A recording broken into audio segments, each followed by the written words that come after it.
Hello, people. So, I have been hearing this word a lot recently, triggered. Oh, he triggered me. Oh, she triggered me. Oh, I was triggered. That was why I reacted like this. And it got me thinking, do we really know what it means to be triggered? And if we do, are there better ways to respond when we are triggered? And that is the essence of today's video. Before you say I am triggered, listen to this. Let's start with where the confusion lies, being triggered versus a lack of emotional intelligence. Because they are not the same thing. Yes, they are very different. What really is a trigger? A trigger is an emotional reaction that is linked to a past hurt, trauma, or unresolved experiences. It often feels automatic, like your body just reacts before your logic or your thinking can catch up. Common signs might include sudden anxiety, anger, lashing out, shutdown, sadness, feeling overwhelmed or unsafe. The reaction, feeling or looking bigger than the present moment. The reaction feels bigger than the situation. These are common signs of triggers.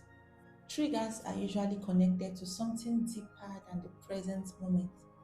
That is why your reaction might not really align or look proportionate to the situation at hand. Now, what does a lack of emotional intelligence look like? Let me start by defining emotional intelligence. In its shortest form, emotional intelligence is the ability to recognize, manage, and take responsibilities for your emotions. Sometimes it can even go as far as recognizing and managing the emotions of others as well.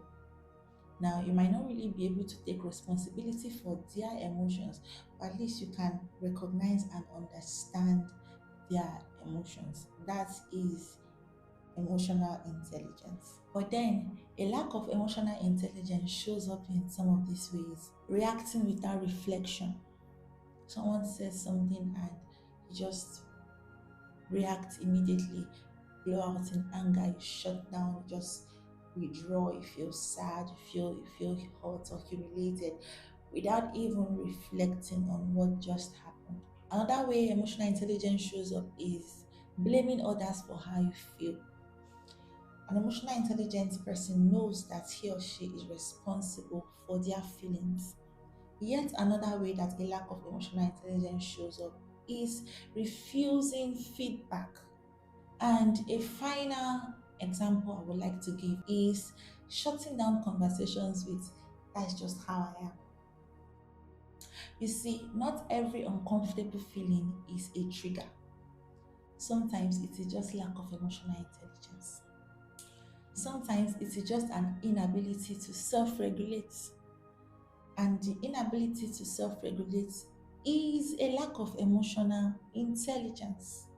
Here is the key difference: triggers explain the reaction, but does not excuse harmful behavior. Emotional intelligence, on the other hand, takes responsibility for the reaction. Triggers say something old is being activated. Emotional intelligence says, but how do I respond better anyway? You see, it is not as easy as it sounds to balance emotional intelligence when you're being triggered. Because, yes, triggers are for real. People have gone through a lot in their lives, they have had hurtful experiences, they've been traumatized by past events. But that doesn't mean they can't live life as emotionally intelligent people, because shutting this door of emotional intelligence with the cloak of triggers, it simply means that people will begin to walk on eggshells around you. People might not be comfortable around you. People might not be able to be themselves around you because they are scared of what to say, of how to behave, knowing that at any time you can just lash out at them. You don't have to let your past define you. You don't have to let your traumas define you. You don't have to let the things that you went through mess up the chances that you have for your relationships. Today, you can come out of it regardless. That is why I'm going to be leading us to this next set of questions.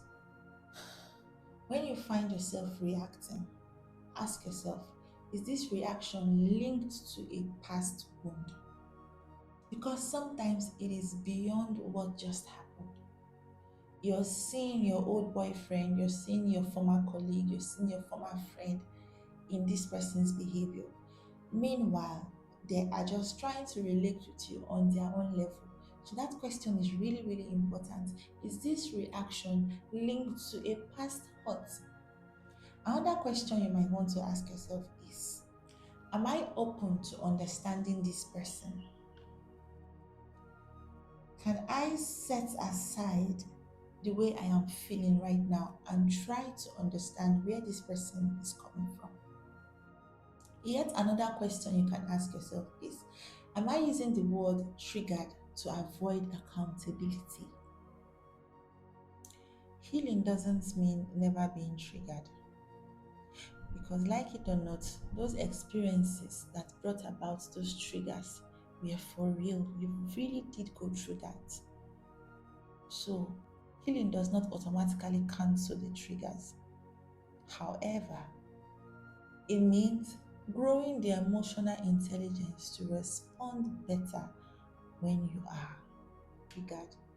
Instead of hiding behind your triggers, you're stepping out boldly to examine these triggers and look for better ways to respond in those kind of situations.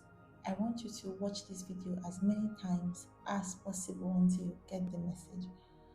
And if you want to reach out, the comment section is open. Please drop a comment. Save this video if you need to come back to it over and over again, and share this with someone who needs to hear this.